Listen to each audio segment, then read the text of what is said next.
بسم اللہ الرحمن الرحیم۔ السلام علیکم۔ اسپرٹ آف اسلام چینل میں ایک بار پھر خوش آمدید۔ عزیز طلبہ، آج کی اس کلاس میں ہم سندھ بورڈ کی 11ویں جماعت کی اسلامیات کے لیکچرز کے سلسلے میں کتاب میں موجود باب دوم حصہ بے کے سبق منتخب احادیث کا ترجمہ و تشریح کے سلسلے میں آج ہم حدیث نمبر 16 سے حدیث نمبر 20 تک احادیث کا ترجمہ و تشریح کو پڑھیں گے اور تفصیل سے سمجھیں گے، اور اس سبق کی کتاب میں موجود مشقی سوالات میں مختصر سوالات کے جوابات، تفصیلی سوالات کے جوابات اور کثیر الانتخابی سوالات کو بھی سمجھیں گے۔ اس سے پہلے کہ سبق کا آغاز کریں، اگر آپ نے ہمارا channel spirit of Islam subscribe نہیں کیا تو چینل کو سبسکرائب کر لیجئے، ویڈیو کو شیئر کیجئے اور ساتھ لگے بیل آئیکن کو بھی دبا لیجئے تاکہ آپ کو آئندہ بھی اس طرح کی ویڈیوز کا نوٹیفیکیشن ملتا رہے۔ تو چلیے چلتے ہیں سبق کی طرف۔ حدیث نمبر 16 کو پڑھ لیتے ہیں۔ الدین نصیحہ، دین خیر خواہی کا نام ہے۔ قلنا، ہم نے پوچھا، لمن یا رسول اللہ، اے اللہ کے رسول صلی اللہ علیہ وآلہ وسلم، خیر خواہی کس کے لیے؟ قال للہ، آپ نے فرمایا اللہ کے لیے، ولی کتابہ، اس کی کتاب کے لیے، ولی رسولہ، اس کے رسول کے لیے، ولی ائمۃ المسلمین وعامتہم، مسلمانوں کے حکمرانوں کے لیے اور عام مسلمانوں کے لیے۔ یہ حدیث مسلم شریف کی حدیث ہے۔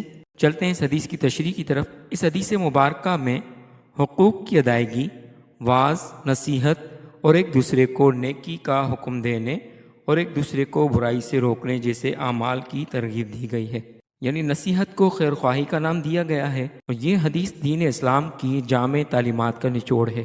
اس میں دین کو صرف عبادات یا رسموں تک محدود نہیں رکھا گیا، بلکہ پورے معاشرتی، روحانی، اخلاقی اور اصلاحی نظام کو دین میں شامل کیا گیا ہے۔ اللہ کے لیے نصیحت کا معنی یہ ہے کہ اللہ کے لیے اخلاص، عبادت، اللہ پر بھروسہ اور اللہ کے احکامات کو ماننا، شرک سے بچنا اور اللہ سے سچی محبت رکھنا۔ اور کتاب اللہ یعنی قرآن کے لیے نصیحت کا مطلب یہ ہوتا ہے کہ قرآن پر ایمان لانا، اس کی تلاوت سمجھنا اور اس پر عمل کرنا، اور اس قرآن کا دفاع کرنا اور تحریف یا غلط فہمیوں سے بچانا۔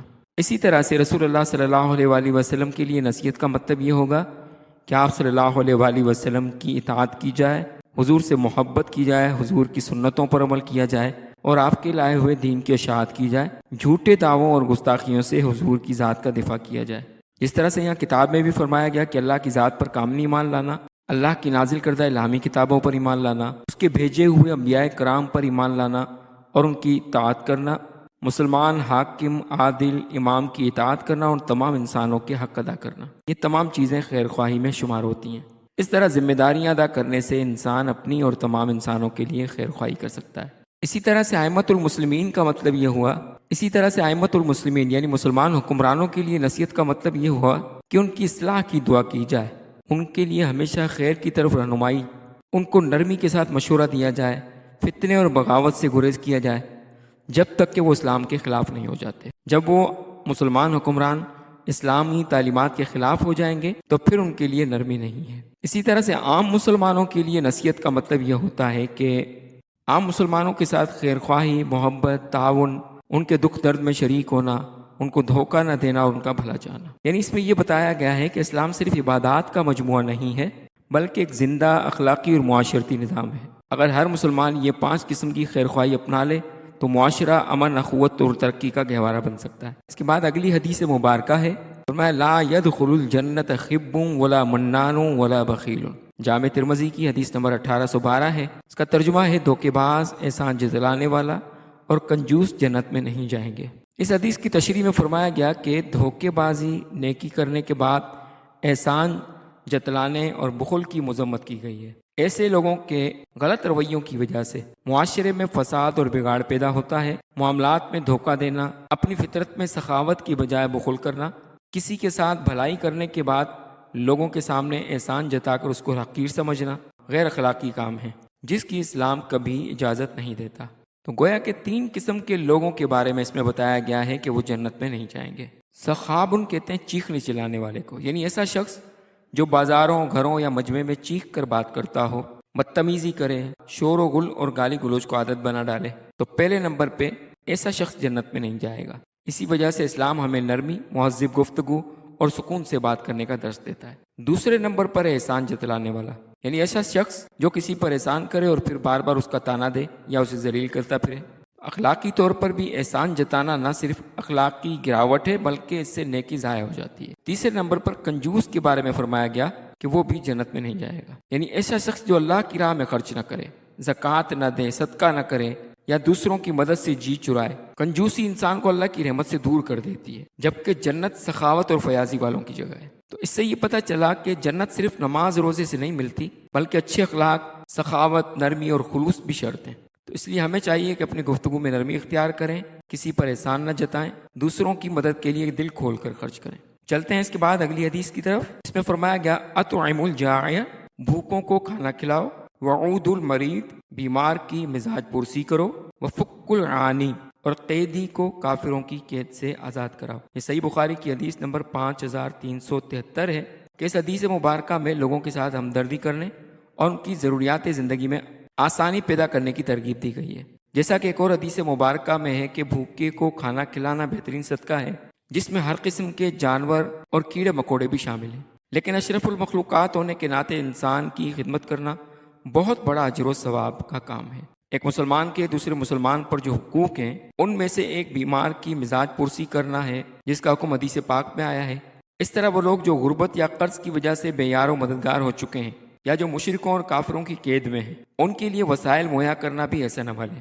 تو اس حدیث پاک میں ان تین باتوں کی خصوصی طور پر نشاندہی کی گئی ہے کہ اپنے معاشرے میں بھوک کی وجہ سے مجبور لوگوں کو کھانا کھلائیں، انہیں کپڑے پہنائیں، بیماروں کی دیکھ بھال کریں اور انہیں جینے کا حوصلہ دیں، اور جو مسلمان مشرکوں کے قید میں ہو انہیں آزاد کرائیں۔ یہ تمام اعمال اچھے مومن ہونے کی نشانی ہے۔ یعنی یہ حدیث مبارکہ اسلامی معاشرت میں انسانیت، ہمدردی اور سماجی خدمت کی عظیم تعلیم دیتی ہے۔ تو پہلے نمبر پر کسی کی بھوک مٹانا بہت بڑی نیکی ہے۔ محتاج، غریب، مسافر اور مستحق افراد کو کھانا دینا ایک بہت بڑا صدقہ ہے۔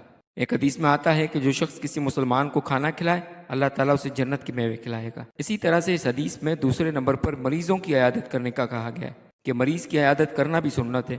نبی کریم صلی اللہ علیہ وآلہ وسلم خود مریضوں کی عیادت کرنے کے لیے ان کے گھروں پر تشریف لے جایا کرتے تھے، کیونکہ مریض کی عیادت کرنا نہ صرف بیمار کو حوصلہ دیتا ہے بلکہ عیادت کرنے والوں کے لیے بھی دعائیں، ثواب اور جنت کی خوشخبری ہے۔ ایک حدیث میں آتا ہے کہ جو شخص صبح کسی مریض کی عیادت کرے 70,000 فرشتے شام تک اس کے لیے دعا کرتے رہتے ہیں۔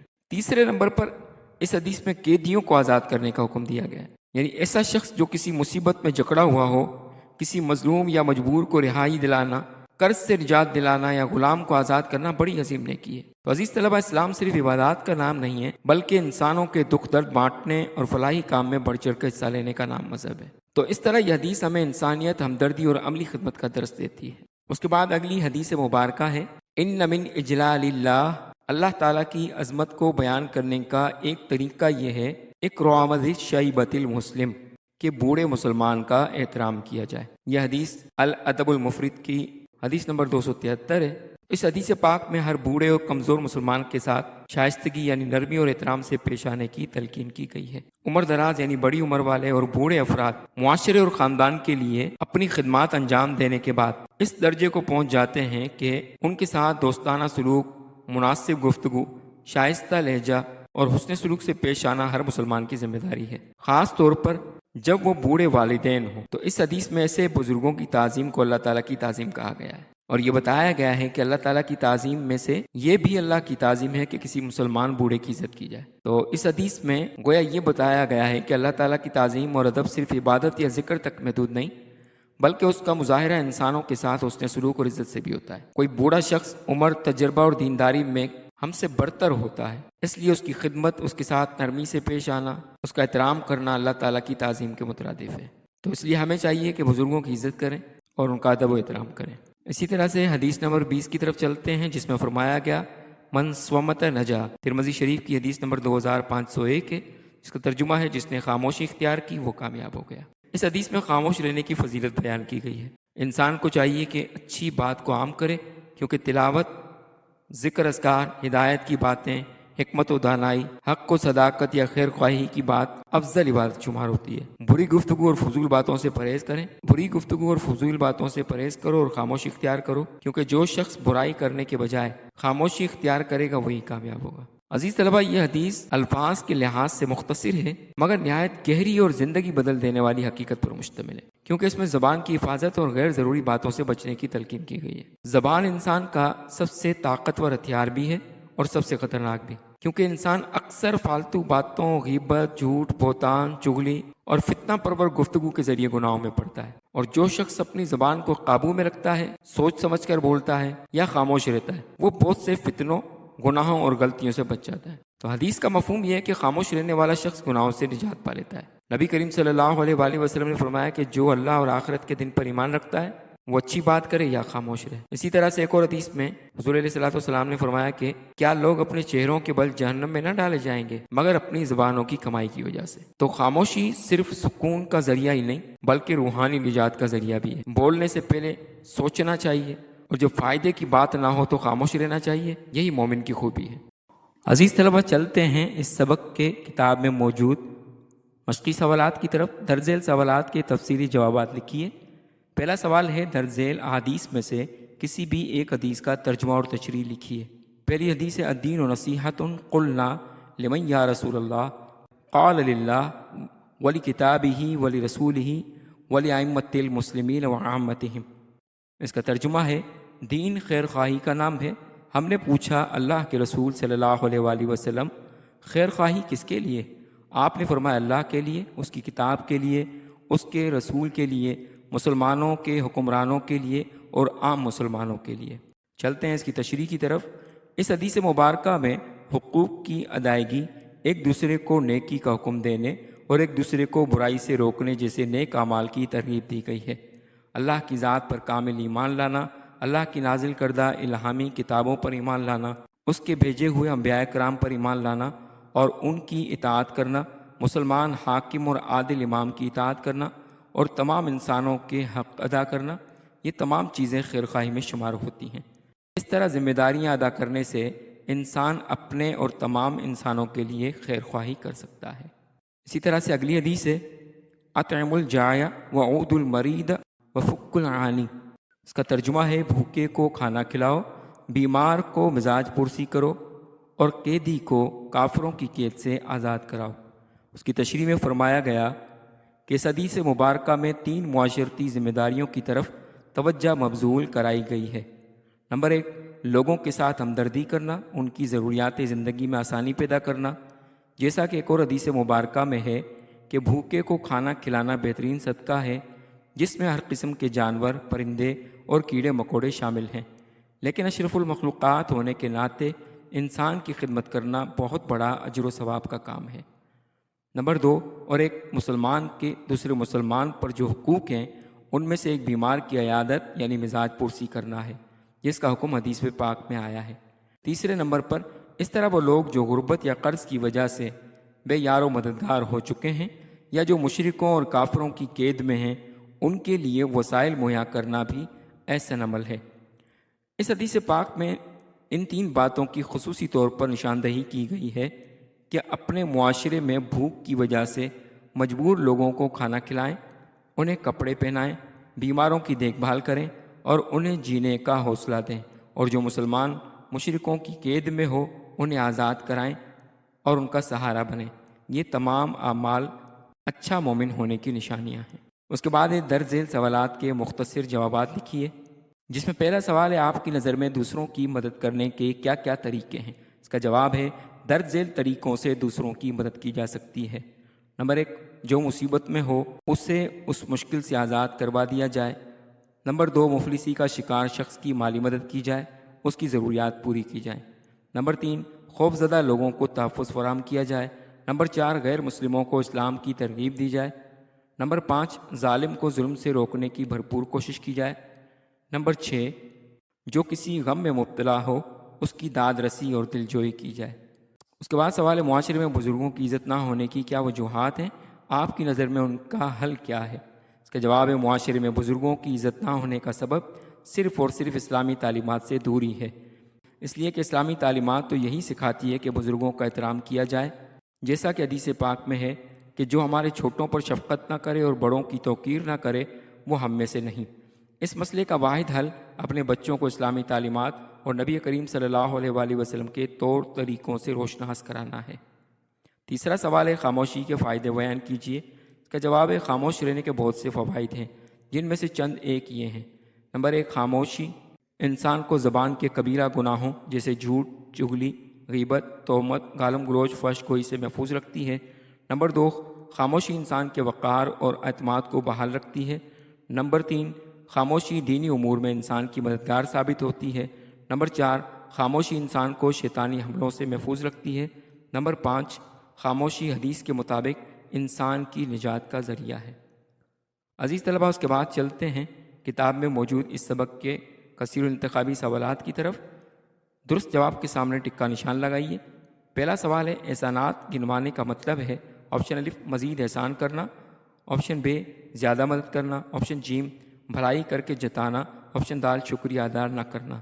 اس کا درست جواب ہے آپشن جیم بھلائی کر کے جتانا۔ دوسرا سوال ہے حدیث کے مطابق جس نے خاموشی اختیار کی وہ گویا کہ آپشن الف کامیاب ہوا، آپشن بے ناکام ہوا، آپشن جیم گونگا ہوا، آپشن دال ناسمجھ ہوا۔ اس کا درست جواب ہے آپشن الف کامیاب ہوا۔ تیسرا سوال ہے حدیث کے مطابق دین نام ہے۔ آپشن الف عمل کا، آپشن بے کمانے کا، آپشن جیم خیر خواہی کا، آپشن دال علم کا۔ اس کا درست جواب ہے آپشن جیم خیر خواہی کا۔ عزیز طلبہ، امید ہے کہ آپ کو آج کا لیکچر پسند آیا ہوگا۔ اگر آپ کو لیکچر پسند آیا تو چینل کو سبسکرائب کر لیجئے اور بیل آئیکن کو بھی دبا لیجئے تاکہ آپ کو آئندہ بھی اس طرح کے مزید لیکچرز ملتے رہیں۔ ملتے ہیں اگلے لیکچر میں، تب تک والسلام علیکم ورحمۃ اللہ وبرکاتہ۔